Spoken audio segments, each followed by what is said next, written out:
আসসালামু আলাইকুম রহমতুল্লাহি ওয়া বারাকাতুহু। জুমার খুতবার পূর্বে বয়ান করা হয় এ বিষয়ে আজকে একটি আলোচনা করব ইনশাআল্লাহ। জুমার খুতবার আগে যে বয়ান করা হয় এটা জায়েজ কিনা, এটা হাদিসে আছে কিনা। অনেকে বলে যে জুমার আগে যে বয়ান করা হয় এটা বেদাত, হাদিসে নাই। আমি বলবো হাদিস তাদের জানাই নাই, এই কারণে তারা এই বিষয়টা বুঝে না। হযরত ওমর রাদিয়াল্লাহু তাআলা আনহুর খেলাফতের কালে কখনো জুমার পূর্বে হযরত তামিম দারি রাদিয়াল্লাহু তাআলা আনহু, কখনো আবু হুরায়রা রাদিয়াল্লাহু তাআলা আনহু, কখনো অন্যান্য সাহাবারা উমর রাদিয়াল্লাহু তাআলা আনহু খুতবা দেওয়ার আগে বয়ান করতেন। সাহাবায়ে কেরাম সকলেই শুনতেন, হাজার হাজার সাহাবীদের সামনে এই বয়ানের কাজ চলতো। সাহাবীরা এটা শুনেছেন, কোনো বাধা দেন নাই।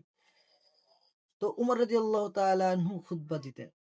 বিশেষভাবে আমাদের কিছু অঞ্চলে দেখা যায় যে এটাকে বেদাত মনে করে। এটা বেদাত না, এই মাসালা এটা শরীয়ত সম্মত, জায়েজ আছে। তবে হ্যাঁ, অনেক জায়গায় বেদাত মনে করে এটা করে না। আবার অনেক জায়গায় দেখা যায় যে বয়ান করে, যে খুতবা যেই মিম্বরে দেয়, মিম্বরে বসে দেয়। এই দুইটা তরিকা ভুল। হ্যাঁ, যদি বয়ান জুমার আগে বয়ান করবে, মিম্বর থেকে একটু পাশে সরে কোনো চেয়ারে বসে বা কোনো জায়গায় বসে দাঁড়িয়ে বয়ান করতে পারবে, কোনো সমস্যা নাই। বাকি মিম্বরে বইসা বয়ান না করা ভালো। মিম্বরে বসে বয়ান করা বা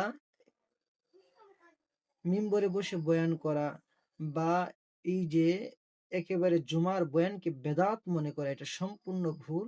আল্লাহ তাআলা এই ভুল থেকে আমাদেরকে হেফাজত করেন। আসসালামু আলাইকুম।